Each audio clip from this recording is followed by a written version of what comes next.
മഴക്കാലമായാൽ നമ്മുടെ ഏറ്റവും വലിയൊരു പ്രശ്നമാണ് കൊതുകുകളെ കൊണ്ടുള്ള ശല്യം. അപ്പോൾ ഇന്നത്തെ നമ്മുടെ വീഡിയോ നാച്ചുറലായിട്ട് എന്നാൽ വളരെ എഫക്റ്റീവായിട്ട് മോസ്കിറ്റോയെ ഓടിക്കാൻ പറ്റുന്ന 3 വ്യത്യസ്തമായ മാർഗ്ഗങ്ങളാണ്. അപ്പം വീഡിയോ നിങ്ങൾ സ്കിപ്പ് ചെയ്യാണ്ട് കാണാനായിട്ട് ശ്രമിക്കണേ. ഫസ്റ്റ് ടിപ്പ് ചെയ്യാനായിട്ട് നമുക്ക് വേണ്ടത് കുറച്ച് വെളുത്തുള്ളിയാണ് കേട്ടോ. ഞാനിവിടെ ഒരു കുടം വെളുത്തുള്ളി എടുത്തിട്ടുണ്ട്. ഇതിലൊരു 4-5 അല്ലി മതി. ഇത് നല്ലതുപോലെ നമുക്കൊന്ന് ചതച്ചെടുക്കാം. എന്നിട്ട് ഞാനിതൊരു ഫ്രൈയിങ് പാനിലേക്ക് ഇട്ട് കൊടുക്കുന്നുണ്ട് കേട്ടോ. ആ ഒരു തോലോട് കൂടി തന്നെയാണ് നമ്മൾ ചതച്ചെടുത്തിരിക്കുന്നത്. ഇനി നമുക്ക് വേണ്ടത് 1 ടേബിൾ സ്പൂണോളം പെരിഞ്ജീരകമാണ്. അത് നല്ലതുപോലെ നമ്മളൊന്ന് കുത്തിപ്പൊടിച്ചെടുത്തിട്ട് ഈ ഒരു ഫ്രൈയിങ് പാനിലേക്ക് ഇട്ട് കൊടുക്കുകയാണ്.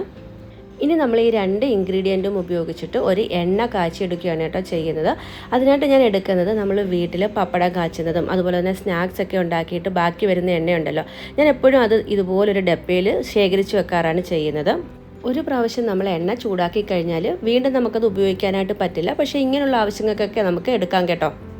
ഇതിൽ നിന്ന് കുറച്ചെണ്ണ നമുക്ക് ഈ ഒരു പാനിലേക്ക് ഒഴിച്ചിട്ട് നല്ലപോലെ ഇതൊന്ന് ചൂടാക്കി എടുക്കണം. ഇനി ഇതിൽ 1-2 ഇൻഗ്രീഡിയൻസ് കൂടി ചേർത്ത് കൊടുക്കണം കേട്ടോ. ആദ്യം നമുക്ക് ഈ ഒരു എണ്ണയൊന്ന് ചൂടാക്കി എടുക്കാം.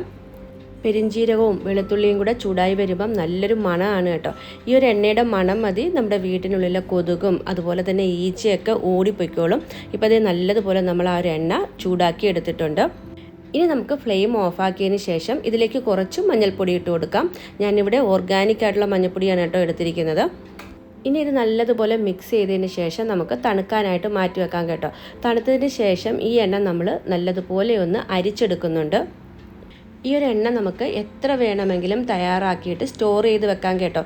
ഞാനിപ്പം വളരെ കുറച്ച് ക്വാണ്ടിറ്റിയിൽ മാത്രമാണ് തയ്യാറാക്കി എടുത്തിരിക്കുന്നത്. ഈ ഒരു എണ്ണ ഉപയോഗിച്ചിട്ട് തിരി കത്തിക്കുകയാണെങ്കിൽ നല്ലൊരു മണമാണ് കേട്ടോ നമ്മുടെ വീടിനുള്ളിൽ. സാധാരണ നമ്മൾ കൊതുക് കൂടുതൽ കാണുന്നത് സന്ധ്യാനേരങ്ങളിലാണല്ലോ. അപ്പം സന്ധ്യാസമയങ്ങളിൽ ഇതുപോലൊരു പാത്രത്തിലോ അല്ലെങ്കിൽ ഒരു മൺചിരാതിലോ ഈ ഒരു എണ്ണ ഒഴിച്ച് 1-2 കർപ്പൂരം കൂടെ ചേർത്തിട്ട് നമ്മൾ തിരി കത്തിച്ച് വെക്കുകയാണെന്നുണ്ടെങ്കിൽ മുറിക്കുള്ളിലുള്ള കൊതുകുകളൊക്കെ ഓടിപ്പോയിക്കോളും. കർപ്പൂരത്തിന് നല്ലൊരു പോസിറ്റിവിറ്റിയാണ് കേട്ടോ. നമ്മൾ വീടിനുള്ളിൽ കർപ്പൂരം കത്തിക്കുകയാണെങ്കിൽ മുറിക്കുള്ളിൽ തങ്ങി നിൽക്കുന്ന എയർ ശുദ്ധീകരിക്കുമെന്നാണ് പറയുന്നത്. പ്രത്യേകിച്ച് സന്ധ്യാസമയങ്ങളിൽ ഇങ്ങനെ കത്തിക്കുകയാണെന്നുണ്ടെങ്കിൽ ആ ഒരു അന്തരീക്ഷത്തിലുള്ള അണുക്കളൊക്കെ തന്നെ പൊയ്ക്കോളും കേട്ടോ. അപ്പം ഈ ഒരു രീതിയിൽ എല്ലാ ദിവസവും നമ്മൾ സന്ധ്യയ്ക്ക് ചെയ്യുകയാണെന്നുണ്ടെങ്കിൽ കൊതുകിൻ്റെ ശല്യം നമുക്ക് ഉറപ്പായിട്ടും ഒഴിവാക്കാനായിട്ട് പറ്റും. കുറച്ച് നേരം നമ്മൾ ഈ ഒരു എണ്ണ ഉപയോഗിച്ചിട്ട് തിരി കത്തിച്ച് വെക്കുകയാണെങ്കിൽ ആ ഒരു മുറിക്കുള്ളിൽ പ്രത്യേക ഒരു മണമാണ് കേട്ടോ. ഈ ഒരു മണം കൊതുകിന് ഒട്ടും പിടിക്കത്തില്ല. അതുകൊണ്ട് തന്നെ ആ ഒരു മുറിക്കുള്ളിലുള്ള കൊതുകുകളൊക്കെ ഓടിപ്പോയിക്കോളും. ഇങ്ങനെ ചെയ്യുന്ന സമയത്ത് കർട്ടനോട് ചേർന്നൊന്നും നമ്മൾ മൺചിരാത് കത്തിച്ച് വെക്കരുത് കേട്ടോ. അതുപോലെ തന്നെ ചെറിയ കുട്ടികളൊക്കെയുള്ള വീട്ടിലാണെങ്കിൽ സൂക്ഷിച്ച് വേണം ഇത്തരത്തിലുള്ള കാര്യങ്ങൾ ചെയ്യാനായിട്ട്. ഒട്ടും തന്നെ കെമിക്കൽ ഇല്ലാത്തത് കൊണ്ട് തീരെ ചെറിയ കുട്ടികളുള്ളവർക്ക് വരെ ഇത് ചെയ്യാവുന്നതാണ്.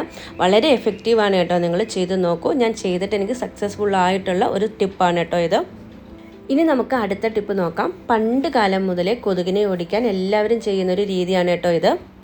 പുകച്ച് പുറത്ത് ചാടിക്കുക എന്നുള്ളത് നമ്മുടെയൊക്കെ വീട്ടിൽ കാണും. ഉപയോഗിക്കാത്ത മൺചട്ടികൾ, അതിലേക്ക് കുറച്ച് ചകിരി ഇതുപോലെ ഒന്ന് വെച്ച് കൊടുക്കാം. ഇനി നമുക്ക് വേണ്ടത് കുറച്ച് ബേ ലീഫാണ്. വലിയ വിലയൊന്നുമില്ല കേട്ടോ, മാർക്കറ്റിൽ നമുക്ക് വാങ്ങാനായിട്ട് കിട്ടും. ബിരിയാണിയൊക്കെ വെക്കുന്ന സമയത്ത് നമ്മൾ ഉപയോഗിക്കുന്നതാണ്. ഇതിൽ നിന്ന് 2-3 ബേ ലീഫ് കൂടി നമുക്ക് ഈ ഒരു ചട്ടിയിലേക്ക് ഇട്ട് കൊടുക്കാം. ബേ ലീഫ് കത്തുമ്പം വരുന്ന ആ ഒരു പുകയും കൊതുകിന് ഒട്ടും പിടിക്കത്തില്ല കേട്ടോ. അപ്പം നമ്മളിത് കത്തിച്ചതിന് ശേഷം നല്ല രീതിയിൽ പുക വരാനായിട്ട് ഞാനിതിലേക്ക് വെച്ച് കൊടുക്കുന്നത് നമ്മുടെ ആര്യവേപ്പിൻ്റെ ഇലയാണ്. അത് ഞാൻ പച്ചയായിട്ട് തന്നെയാണ് കേട്ടോ ഇതിലേക്ക് വെച്ച് കൊടുക്കുന്നത്. അപ്പോഴാണ് നല്ല രീതിയിൽ പുക നമുക്ക് കിട്ടുകയുള്ളൂ. ആദ്യം നമുക്കൊരു പേപ്പറോ മറ്റോ ഉപയോഗിച്ചിട്ട് ഇതൊന്ന് കത്തിച്ചെടുക്കണം.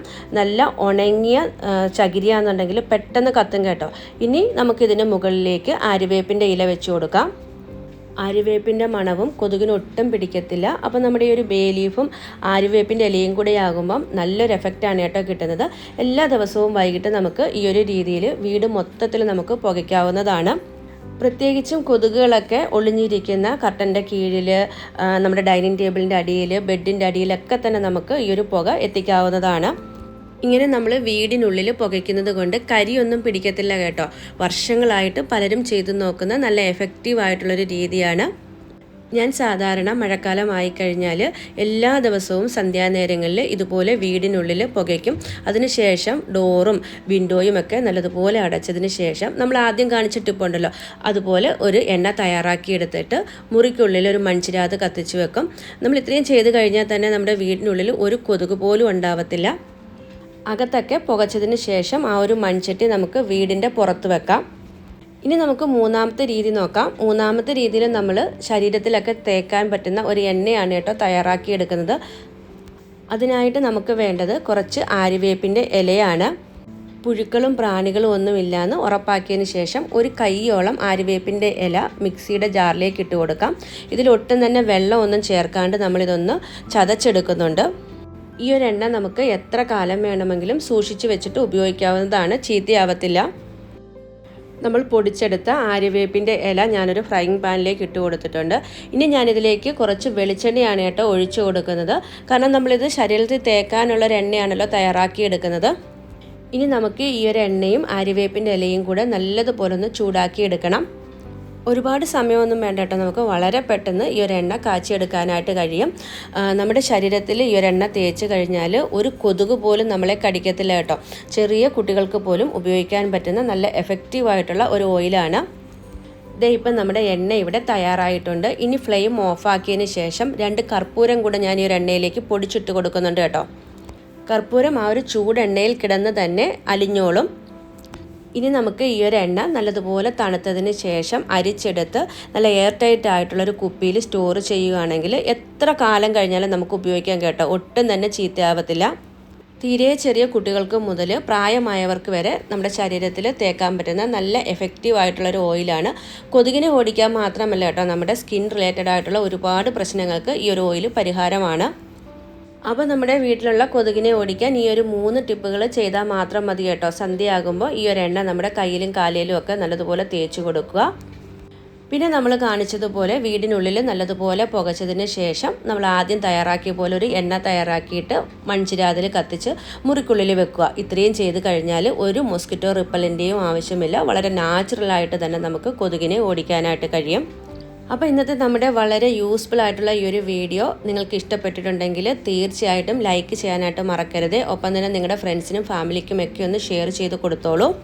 നമ്മുടെ ഈ ഒരു ചാനൽ കാണുന്ന കൂട്ടുകാർ ആദ്യമായിട്ടാണെങ്കിൽ സപ്പോർട്ട് ചെയ്യാനായിട്ട് പ്ലീസ് ഒന്ന് സബ്സ്ക്രൈബ് ചെയ്യാനായിട്ട് മറക്കരുത്. അതുപോലെ തന്നെ നിങ്ങൾ ഈ വീഡിയോ ഫേസ്ബുക്ക് പേജിലാണ് കാണുന്നതെങ്കിൽ ഫോളോ ചെയ്യാനും മറക്കില്ലല്ലോ. ഈ രീതികളൊക്കെ ഒന്ന് ചെയ്ത് നോക്കിയിട്ട് നിങ്ങളുടെ വാല്യുബിൾ ആയിട്ടുള്ള ഫീഡ്ബാക്ക് എന്നെ അറിയിക്കണേ. അപ്പം വീണ്ടും നല്ല അടിപൊളിയായിട്ടുള്ളൊരു വീഡിയോയിൽ കാണാം. അതുവരേക്കും ടേക്ക് കെയർ, ബൈ ബൈ.